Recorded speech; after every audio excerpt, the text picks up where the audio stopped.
Olá, boa noite. Estamos aqui hoje com Samir Borges, egresso do CNA Jovem. E Samir, como é que foi a sua experiência com o CNA Jovem? Como é que você ficou sabendo do CNA Jovem? Fala um pouco pra gente. Boa noite, Equiná. Boa noite a quem vai estar acompanhando o canal. Meu nome é Samir, sou engenheiro de alimentos. E aqui no estado de Rondônia a gente teve pouco contato até então com o CNA Jovem. E foi algo muito surpreendente, assim, e assim, determinante para minha caminhada e para o meu crescimento pessoal. Eu acho assim que eu cresci muito participando desse programa e tenho muito a agradecer a CNA por todo o conhecimento e toda a estrutura que eles propuseram para a gente durante essa rota de conhecimento, toda essa trilha que a gente teve. E quero estar detalhando um pouco e assim motivando os jovens a participar também, porque é um programa único, assim, é uma oportunidade única para o jovem do agro. Ali, como é que você ficou sabendo? Você viu algo no Instagram da Faperon, do Senar? Algum colega falou pra você? Como é que você ficou sabendo do programa? Eu já acompanho um pouco as redes sociais da CNA e do Senar Rondônia, por ser um prestador já de serviço para o Senar Rondônia. Então, vi o programa e me identifiquei com ele quando falou sobre liderança empreendedora, algo diferente assim do que a gente está habituado de se ver. Assim, todos os vídeos dos antepassados que passaram por esse programa eram motivadores e sempre o pessoal incentivando a participar. Então, assim, pensei que poderia ser uma oportunidade e acabou sendo, assim, foi Verdade. muito bom. Comigo, eu acabei vendo.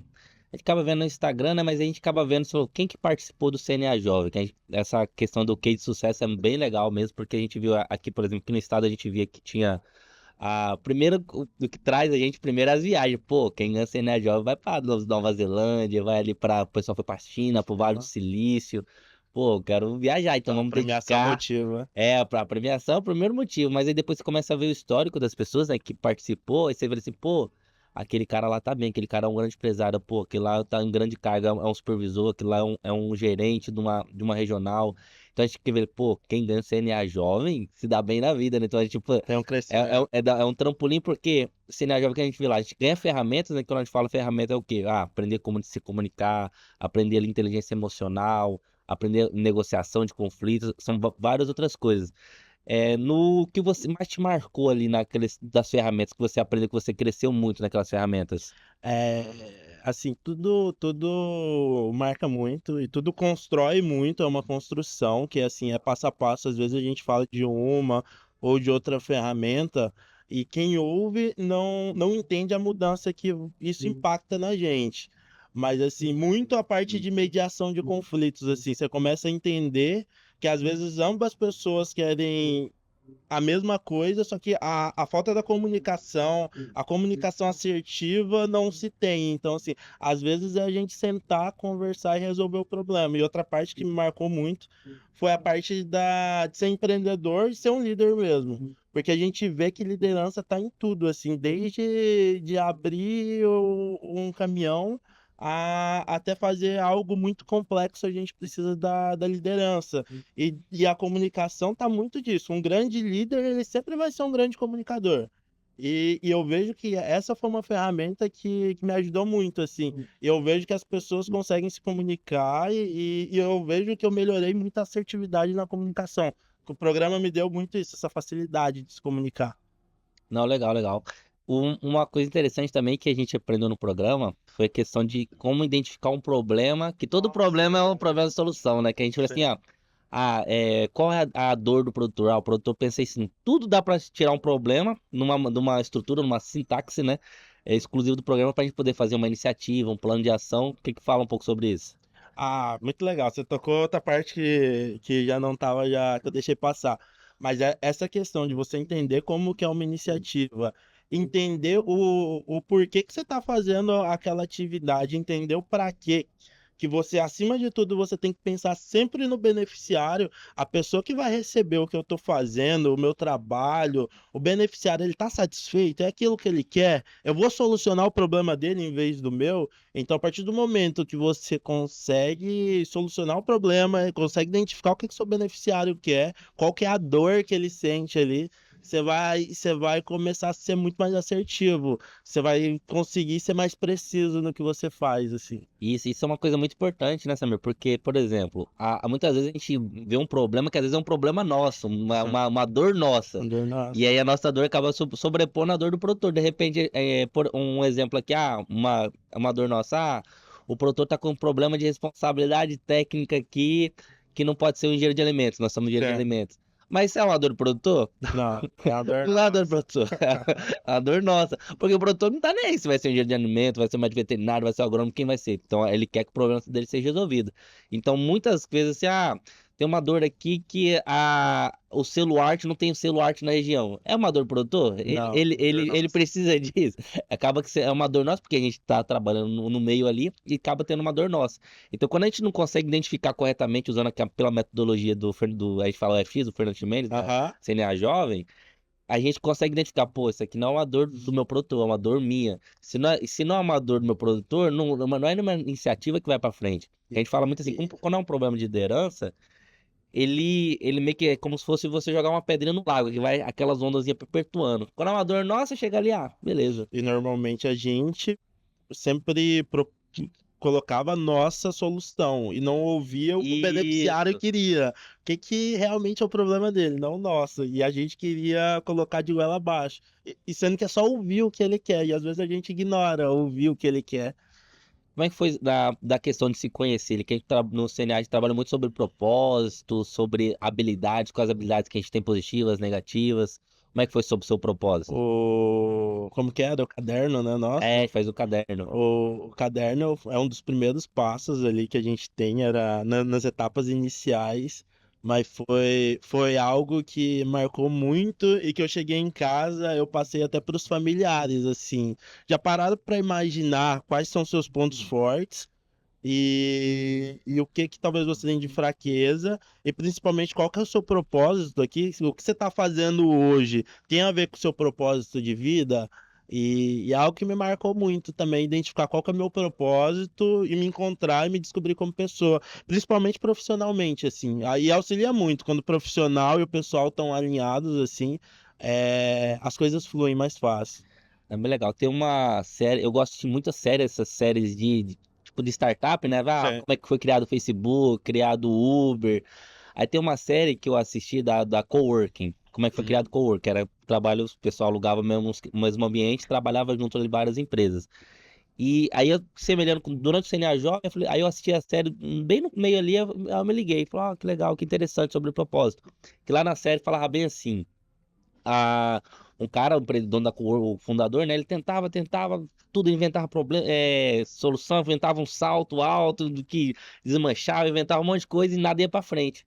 Aí ele foi lá, teve um date, né? Um rolê lá com a gata, falou assim: eu quero. E ela falou assim: você nunca vai dar certo. Aí ele perguntou pra ela: por que que eu nunca vou dar certo? Porque o que você tá vendendo, você não tem propósito nisso, você não acredita nisso. Aí ele falou assim, pô, caramba, e agora? O que que eu vou fazer? Aí ele começou a pensar, qual que era. Aí ele começou a pensar na vida dele, mentalizou, pô, qual que é o meu propósito? Qual é a minha mentalidade? O que que eu quero chegar? Aí ele lembrou que ele foi criado num apartamento que ele fala de coworking, apartamento não, perdão, um acampamento que era vários trailers e assim eles criavam junto. E aquilo ali era uma coisa que motivava muito ele, era um propósito dele. Sim. E aí ele foi e criou uma startup baseada no propósito dele, que era a coworking, pessoas que trabalham junto, crescem junto, tem uma harmonia legal, um clima organizacional legal. E acabou que virou uma startup bilionária, chegou lá, chegou a ser avaliada em 60 bilhões. Então a gente Caraca. começa a associar quando a gente faz um desafio, uma iniciativa que tem um nosso propósito, provavelmente a chance de dar certo, mais de 90% de dar Pode certo. demorar, mas você sabe que uma hora ela Vai vai dar certo, virar. porque quando você tem um propósito na situação, a gente acaba trabalhando, tipo Sim, assim, não se deixa abater, a gente consegue ter mais resiliência, né? sim. Porque quando a gente vou fazer isso aqui, mas porque o cara mandou fazer.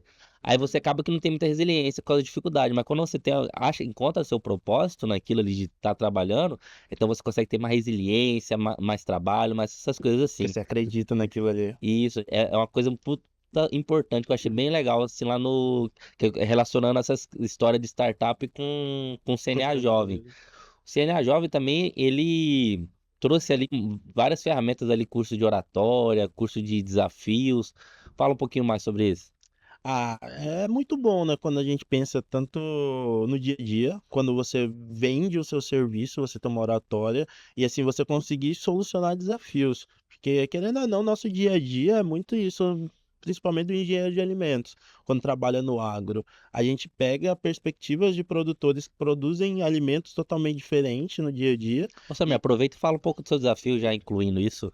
O meu desafio era melhorar a comunicação, um problema de comunicação entre os órgãos regulatórios e prestadores de serviço para os produtores das agroindústrias.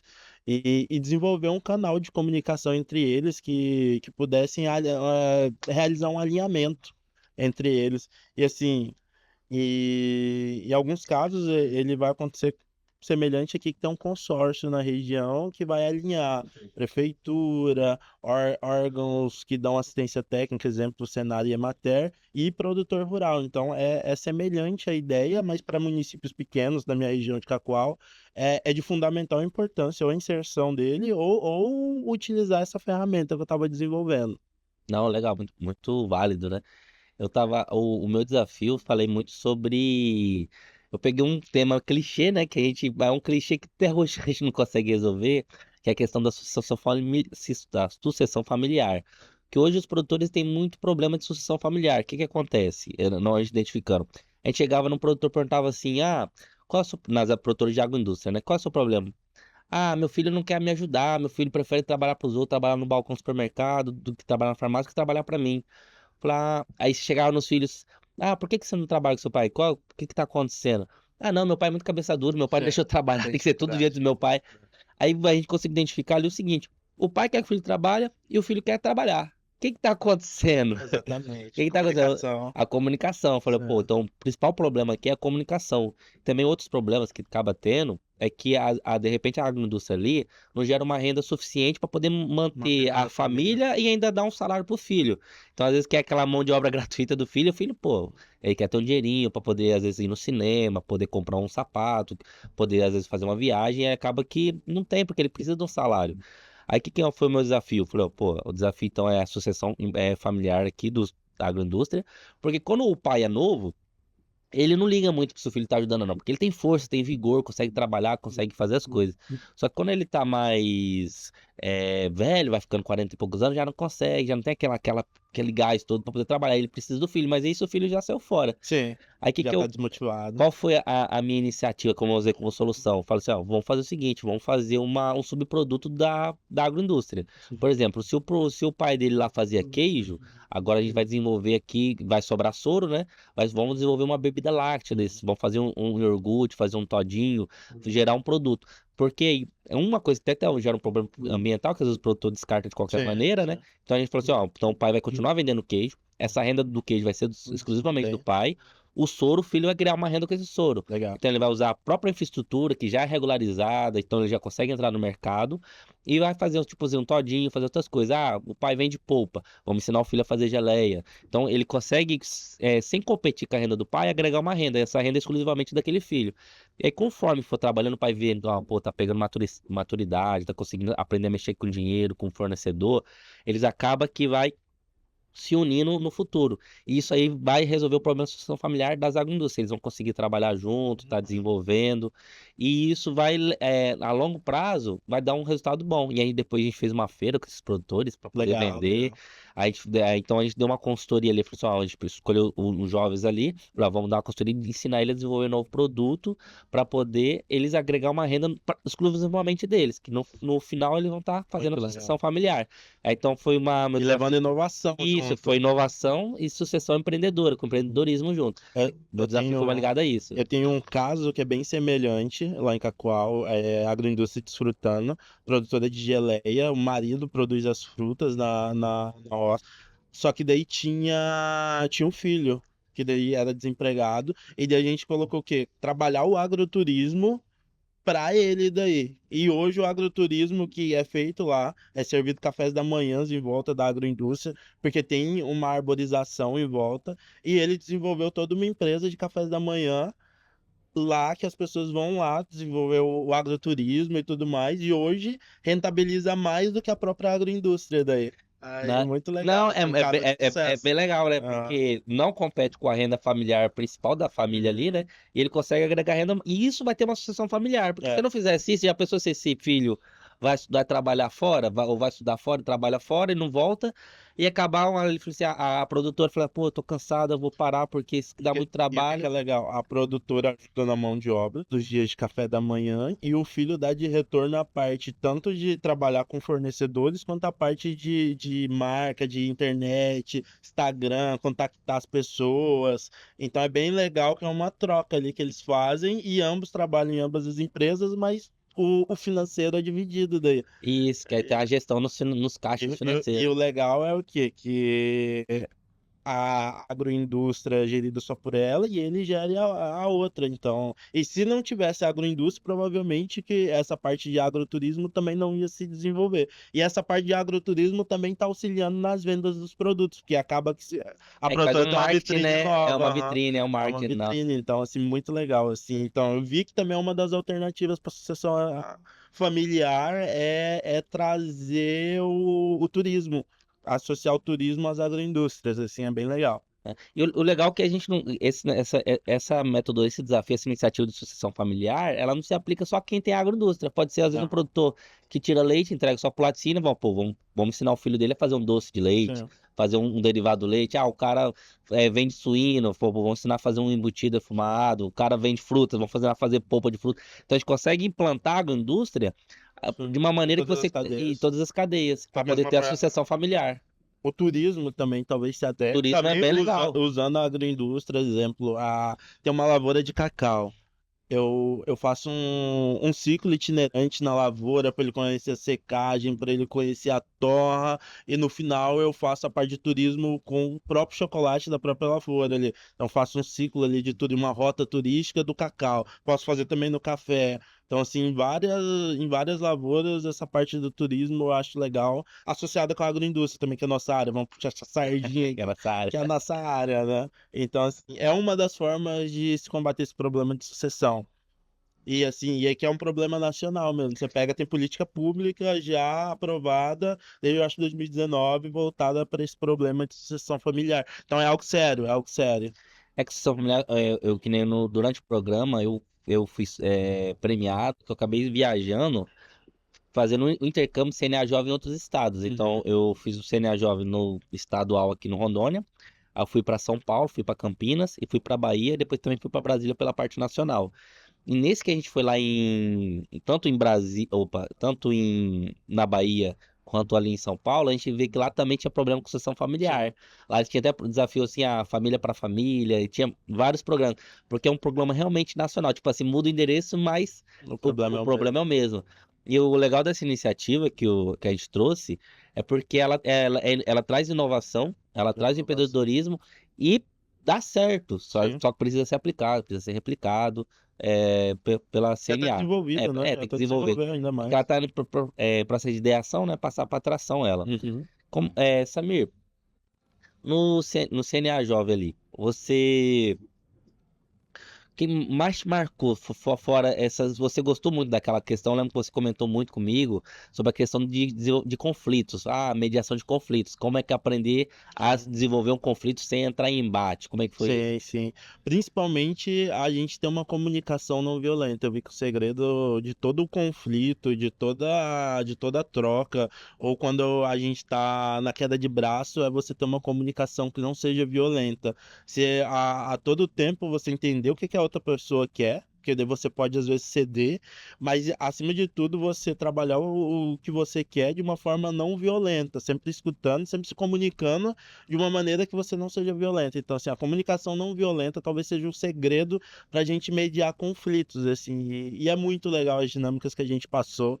A gente foi dividido em grupos, né? Então, e a temática era sobre as normas que a ONU impôs ao Brasil. Então, tinha pessoas que eram de ONGs, tinha pessoas que estavam divididas no grupo das Nações Unidas e tinha pessoas que eram do governo do Brasil e durante um mês a gente fez debates e a gente trabalhava o máximo possível para a gente conseguir seguir todas as diretrizes solicitadas pela ONU, a parte ambiental, mas sempre levando em consideração o produtor rural, é, a parte ambiental também e a parte também de financiamento, de crédito, a parte da realidade mesmo. Então foi muito legal, assim, muito enriquecedor e foi uma forma da gente trabalhar tanto essa comunicação não violenta quanto essa mediação também, porque todos os lados tinham posições bem definidas, mas todos tinham que negociar para que as decisões deles, o que eles quisessem, fossem definidos como no final. Então foi bem legal, assim, muito legal. Ô, Samir, obrigado, foi muito legal aqui no nosso bate-papo aqui, depois vai estar disponível. Convidar o pessoal do estado a fazer parte da comissão jovem que a gente está montando, que está desenvolvendo durante o estado. E é isso aí, pessoal. Boa noite, muito obrigado pela atenção de vocês.